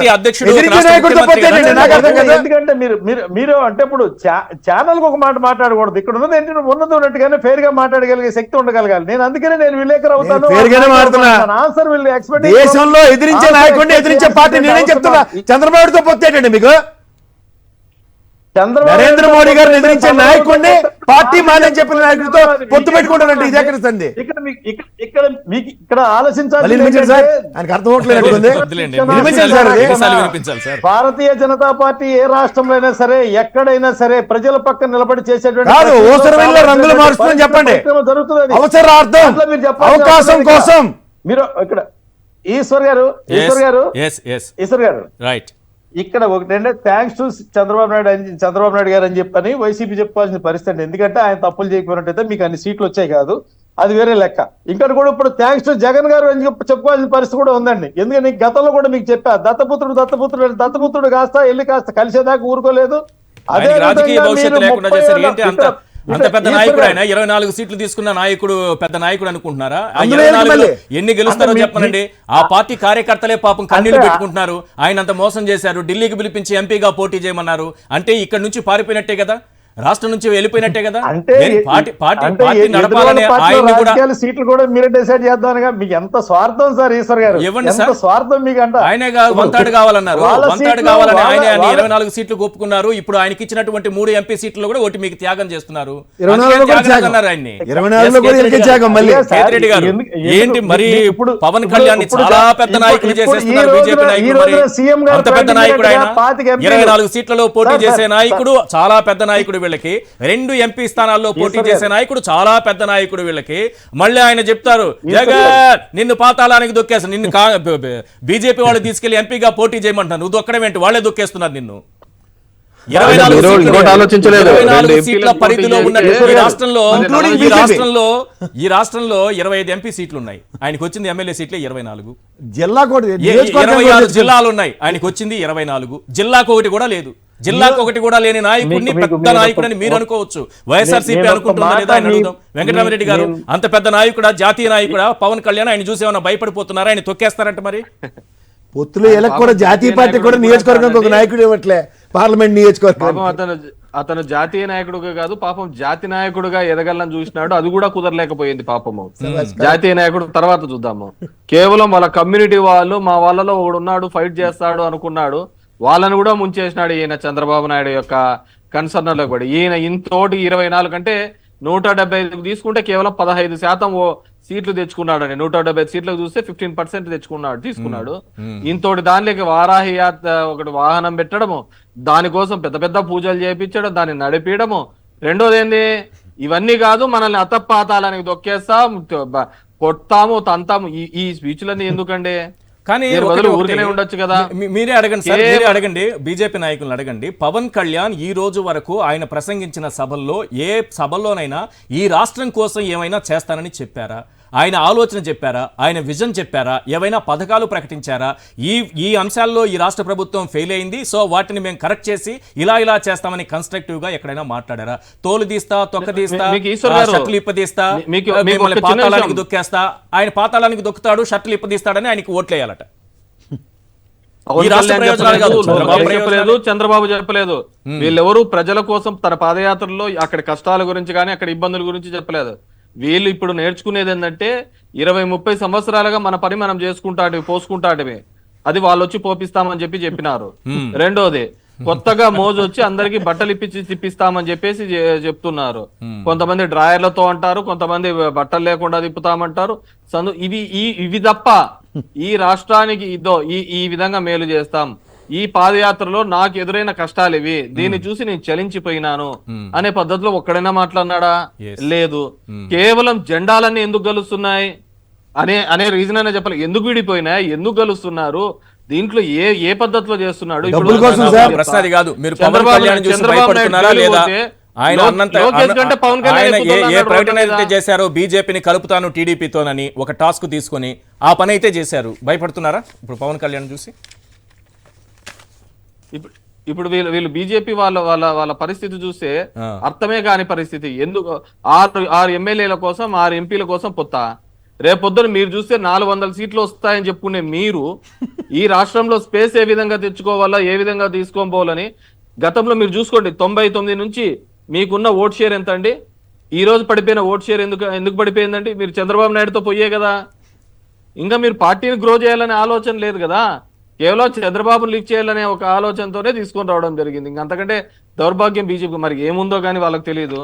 ఆయనే తిడతాడు, ఆయనే నరేంద్ర మోడీని తిడతాడు, ఆయనే కలుపుకుంటాడు. ఇట్స్ అంటే వీళ్ళు ఏ విధంగా అంటే ఆ విధంగా చూస్తున్నారు.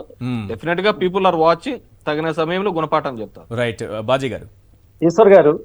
ఈశ్వర్ గారు ఒకనాటి 2019 ఎన్నికల ఓట్లు ఏవైతే ఉన్నాయో భారతీయ జనతా పార్టీ ఓట్లు మొత్తానికి ఎటు పక్కన వెళ్ళినప్పుడు కూడా, ఎవరు కావాలనుకున్నప్పుడు కూడా, ఆనాటి ఉన్నటువంటి పరిస్థితులు వ్యతిరేకంగా వెళ్ళినప్పుడు కూడా రాష్ట్రంలో ఉన్నటువంటి ఒక సుభిక్షమైనటువంటి మెజారిటీ ప్రజలు ఇవ్వడం జరిగిందండి. అందులో ఎవరి పాత్ర ఎంత అనే దాన్ని ఇప్పుడు మనం ఓపెన్ గా మాట్లాడుకునేటువంటి దానికి మీరు సిద్ధంగా లేరు, నేను సిద్ధంగా లేరు. ఇప్పుడు కేతిరెడ్డి వారు కూడా చెప్పడానికి కూడా అందులో పనికొచ్చేటువంటి అంశం కాదు.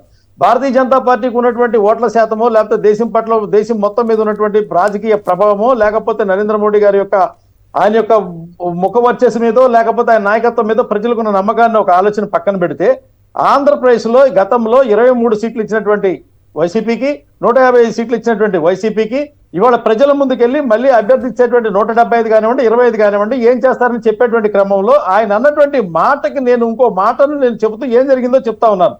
ఈ రాష్ట్రంలో మాజీ ముఖ్యమంత్రిని 30 కోట్ల సంబంధించినటువంటి 37వ ముద్దాయి ఉన్నటువంటి వ్యక్తిని అరెస్ట్ ప్రొసీజర్ కాకుండా వేరే రకంగా అరెస్ట్ చేసినప్పుడు అందరూ ప్రజాస్వామికంగా జరిగినటువంటి విధానం కాదని ఖండించినటువంటి సందర్భం ఏదైతే ఉందో దాని పట్ల ప్రజల ఆలోచన జరిగినటువంటి పరిస్థితి. మీరు మాట్లాడుతున్నట్టుగానే బూతులు పంచాంగాలు మాట్లాడాలంటే మనం కూడా గన్నవరం ఎమ్మెల్యే దగ్గరికి వెళ్దాం. అర్థంగా ఆడవాళ్ళు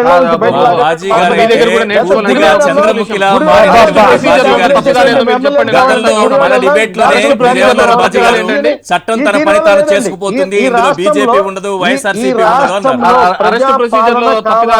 ముఖ్యమంత్రి గారు కోరుకుంటే ప్రజాపాలన కావాలని ముఖ్యమంత్రి గారు కోరుకుంటే ప్రజాస్వామ్య మధ్య జరగాలి తప్ప. కేతిరెడ్డి గారు ఇక్కడ నేను ఒక మాట చెప్తాను. యుద్ధం సంసిద్ధంలో మధ్యలో జరిగేటువంటి ప్రజల మధ్య ఈ యుద్ధ బేరీలో ఆఖరికి ప్రజల బతుకులు బేజారవుతున్నాయి. రాష్ట్రం ప్రశాంతంగా ఉండాలి, పరిపాలన ప్రజాస్వామ్యయుతంగా ఉండాలి, ఈ యుద్ధ హోర్లో ప్రజలు నలిగిపోకూడదు, అభివృద్ధి అనేటువంటి మాట పోయి అరాచకత్వం అనేటువంటి మాట రాకూడదు. ఈ ఎన్నికల్లో ప్రజలు గెలవాలని కోరుకుంటున్నాం, ఇది తప్పేం కాదనుకుంటున్నాం. ప్రజలే గెలవాలని ముఖ్యమంత్రి గారు కోరుకునే లెక్కనైతే ఈ మాటలు ఇవాళ మాట్లాడినటువంటి మాటలు బ్రహ్మాండంగా ఇవాళ స్పీచ్ లో కూడా ఐ అప్రిషియేటింగ్ జగన్మోహన్ రెడ్డి గారు ప్రతి విషయంలో కూడా చంద్రబాబు నాయుడు గారు బాబు గారు అని మాట్లాడారు. So it is the last meeting in the సిద్ధం వెర్షన్ ఆఫ్ సిద్ధం.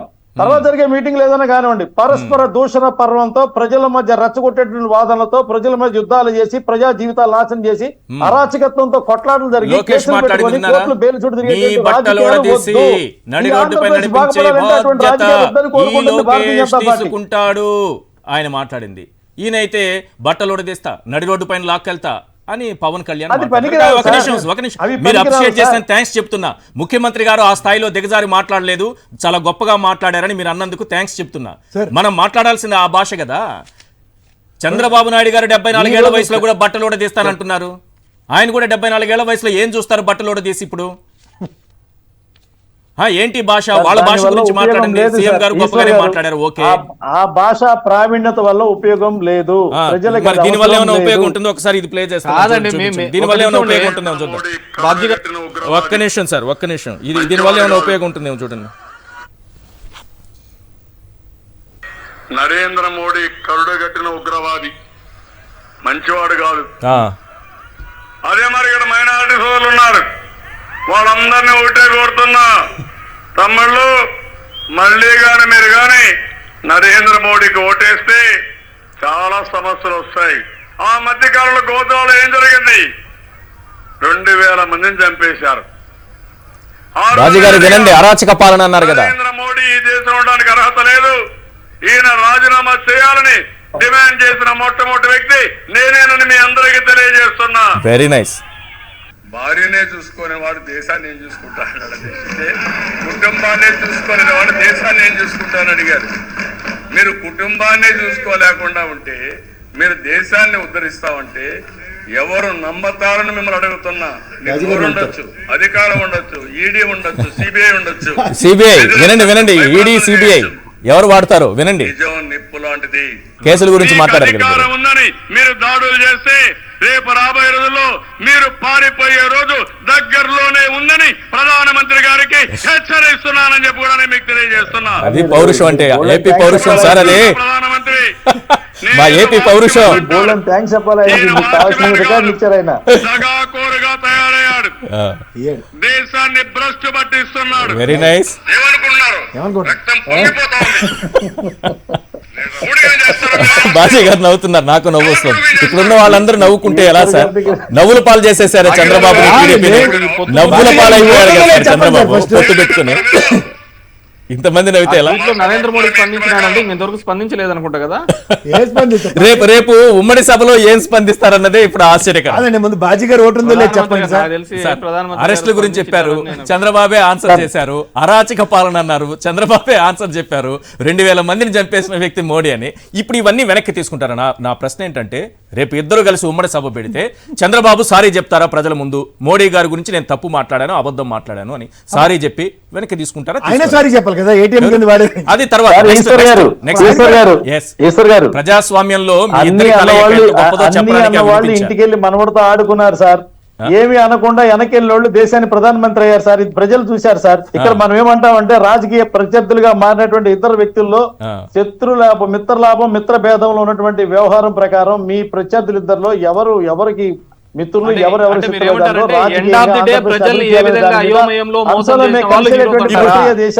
ఈ విధంగా దూషించిన వ్యక్తులు మీకు పొత్తెందుకు? ఏం సార్ ఇది? మీరు చెప్పండి సార్ కేతిరెడ్డి గారు. అట్లా మాట్లాడినటువంటి చంద్రబాబుతో పొత్తుకు బీజేపీ ఇప్పుడు ఆయనకైతే కేసుల భయమో, వయసు అయిపోయిన భయమో, పార్టీ ఓడిపోతుందనే భయమో, లోకేష్ భవిష్యత్తు లేదనే భయమో ఆయనకు ఉండొచ్చు. వీళ్ళకేముంది? అదే నేను అనేది అదే. వీళ్ళు ఎంత సక్సెస్ఫుల్ గా అప్పుడు మభ్య పెట్టాము, ఎలా మోసం చేసినాను, ఆ విధంగా సక్సెస్ అయినాము అనే పద్ధతిలోనే ఆలోచిస్తున్నారు. కానీ నేను వీళ్ళు 400 సీట్లు ఎంపీ సీట్లు వస్తున్నాయి, రేపొద్దున గవర్నమెంట్ ఫామ్ చేస్తున్నారు అని చెప్పుకునే వీళ్ళు ఈ రోజు ఎందుకు ఈ 6 సీట్ల కోసం తహతలాడుతున్నారు? వాళ్ళతో వాళ్ళ అమ్మను, వాళ్ళ భార్యను అంత వ్యక్తిగతంగా మాట్లాడిన వాళ్ళు ఈ విధంగా మాట్లాడిన వాళ్ళు అసలు సిబిఐని రానికుండా ఒక ఆర్డర్ జీవోనే కాపీ ఇచ్చినటువంటి చంద్రబాబు నాయుడు మొదటి నుంచి కూడా మనం జగన్మోహన్ రెడ్డి ఎప్పుడైనా కానీ ఢిల్లీకి వెళ్తే గన ఢిల్లీలో మనమంతా జగన్మోహన్ రెడ్డి ఢిల్లీకి గులాం గిరి చేస్తున్నాడని తొత్తులుగా మారిపోయినాడని చెప్తున్నటువంటి వీళ్ళు చంద్రబాబు నాయుడు ఈ రోజు ఎందుకు వీళ్ళు ఈ విధంగా పోయినారు అనే విషయం కూడా చెప్పాల. వీళ్ళు ప్రజల్ని వీళ్ళు ఏమనుకుంటున్నారు, ప్రజల్ని మనం మభ్యపెడుతున్నాం, ప్రజలు అమాయకులు అనుకుంటున్నారు. The smartest people are public. వాళ్ళకు తెలుసు రోజుకొకటి నువ్వుతో పొత్తు పెట్టుకుంటున్నావు. ఎందుకంటే ఇప్పుడు వస్తున్నాయి కదా వీడియోలు అన్ని, నాడు నేడు ఇంత ముందు లేవు. ఇంత ముందు ఈనాడు చంద్రబాబు అప్డేట్ కాలే, చంద్రబాబు మొత్తం అంతా ఈరోజు కౌంటర్లు వస్తున్నాయి కదా. అవును. సో డెఫినెట్ గా దీనికి ప్రజలకు ఆన్సర్ చేసుకోవాల్సి ఉంటుంది, ప్రజలకు సమాధానం చెప్పుకోండి. లేదనుకో ప్రజలు ఏ విధంగా రియాక్ట్ కావాలో ఆ విధంగా చెప్తారు. ఇంకోటి చెప్తున్నారు, మీరు చెప్పొచ్చు కదా, మేము చెప్తున్నాం, మా ప్రభుత్వం చెప్తున్నాం, మేము చేసిన అభివృద్ధి కావచ్చు, సంక్షేమం గురించి కావచ్చు, మేము చేసినది బాగుంటేనే మాకు ఓటేనని అడుగుతున్నాము. ఆ విషయం చంద్రబాబుని చెప్పమనండి. ఆయన చెప్పారు ఎందుకు సార్? ఇద్దరు కలిసి చెప్పాల్సినటువంటి బాధ్యత, ఇద్దరు కలిసి రేపు ఒకే వేదిక పైన చెప్పాల్సిన బాధ్యత ఒకటి ఏంటంటే, చంద్రబాబు నాయుడు గారు ఈ దూషణలన్నీ ఎందుకు చేశారు? నాకు హోదా ఇవ్వలేదు, ఈ రాష్ట్రానికి రాజధానికి నిధులు ఇవ్వలేదు, కడపలో స్టీల్ ప్లాంట్ కట్టలేదు, వైజాగ్ స్టీల్ ప్లాంట్ సరే దాన్ని పక్కన పెడదాం, దుగ్గరాజపట్నం పోర్ట్ ఇవ్వలేదు, రాయలసీమ ఉత్తరాంధ్ర వెనుకబడినటువంటి జిల్లాలకు బుందేల్ఖండ్ తరహా ప్యాకేజీ ఇవ్వలేదు. ఇన్ని రకాలుగా మాట్లాడి కదా దూషణలన్నీ చేసింది. Railway zone, Visakha railway zone. మరి ఇవన్నీ ఏమన్నా చంద్రబాబుకు హామీ ఇచ్చారా మీరేమన్నా? ఇప్పుడు మీరిద్దరు చెప్పాల్సినటువంటి ఆన్సర్ అదే కదా. చంద్రబాబుకి ఈ హామీ ఇచ్చిన తరువాతే ఆయన మీతో పొత్తు పెట్టుకున్నారా?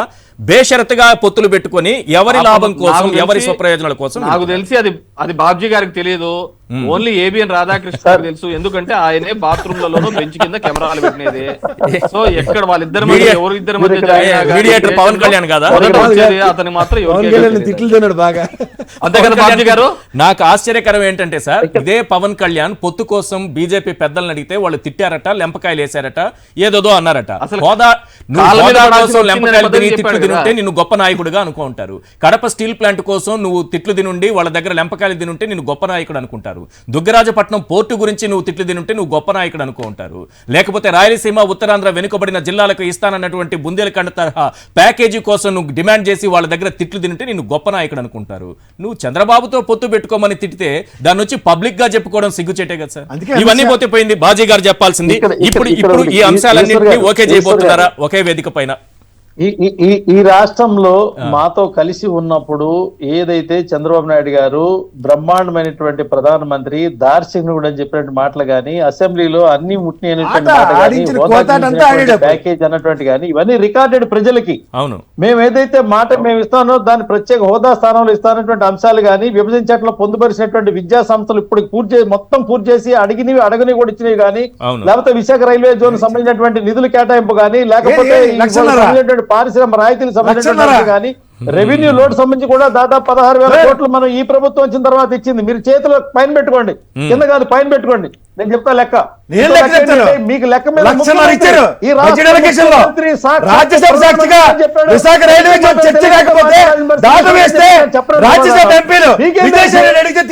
మీకేం తెలుసు, నాకేం తెలుసు, మీకేం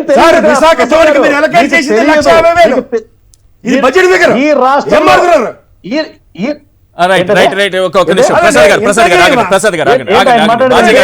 కాదు మీరు ఆగండి. బాజీ గారు 1,50,000 మాత్రమే ఇచ్చారు రైల్వే జోన్ కోసం. ప్లీజ్ ప్లీజ్ మీరు ఆగండి. అంతకంటే ఎక్కువ ఇచ్చుంటే నో మీరు అంతకంటే కాదు కాదు కాదు మీరు ఆగండి. మీ ప్రశ్నే నేను అడుగుతున్నా సార్. అంతకంటే ఎక్కువ ఇచ్చుంటే చెప్పండి సార్. మీరు అంతే సింపుల్ చెప్పినప్పుడు వినండి. సింపుల్. రైల్వే జోన్ కోసం పార్లమెంట్ సాక్షిగా వేసినటువంటి ప్రశ్నలో 51 ఎకరం ఇవ్వాల్సిన దాంట్లో ఏదో నీళ్లలో మునిపెట్టినటువంటి ఏదో ఆర్డబ్ల్యూఎస్ వాటర్ సంబంధించినటువంటి భూమి ఇచ్చారు మాకు రైల్వే మంత్రి మాట రైల్వే జోన్ మాట్లాడినప్పుడు చెప్పాల్సినటువంటి మాట మీ పక్కన కూర్చున్నటువంటి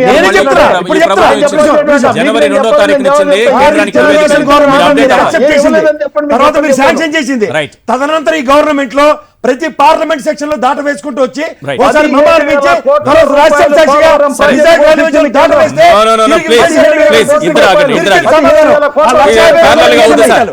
ప్యారలల్ గా వద్దు.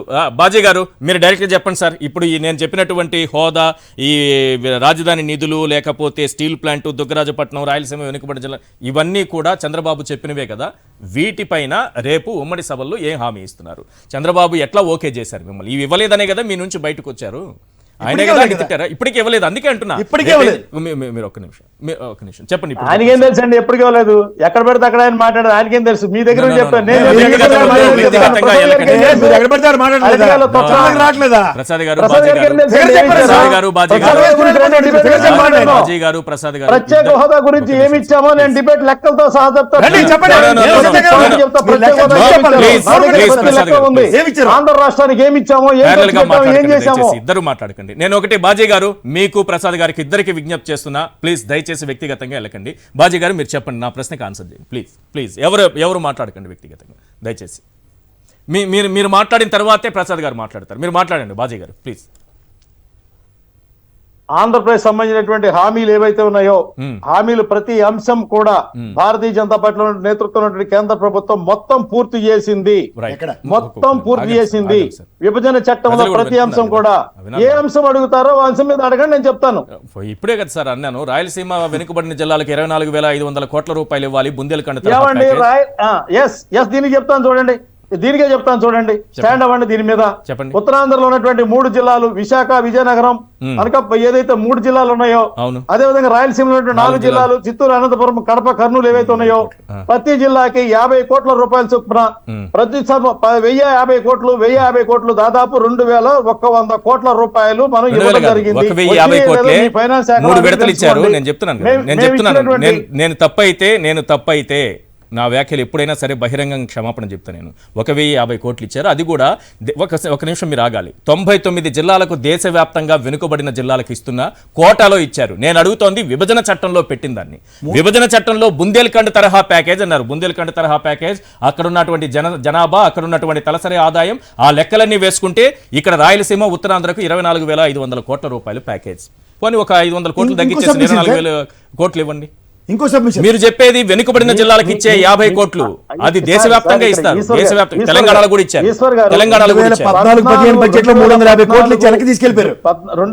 సో ఇప్పుడు అర్థమవుతోంది కదా టీడీపీ, బీజేపీ ఏ రకంగా పొత్తు పెట్టుకున్నాయో, రేపు ప్రజలకు ఏ రకంగా సమాధానం చెప్పాల్సిన అవసరం ఉందో, ఈ అంశాలన్నీ కూడా ప్రజలు ప్రశ్నించాల్సిన అవసరం ఉంది. ఈ రాష్ట్ర ప్రయోజనాల కోసం చంద్రబాబుని నిలదీయాల్సిన అవసరం ఉంది. చంద్రబాబుని నిలదీయాల్సినటువంటి అవసరం ఉంది. Thank you sir.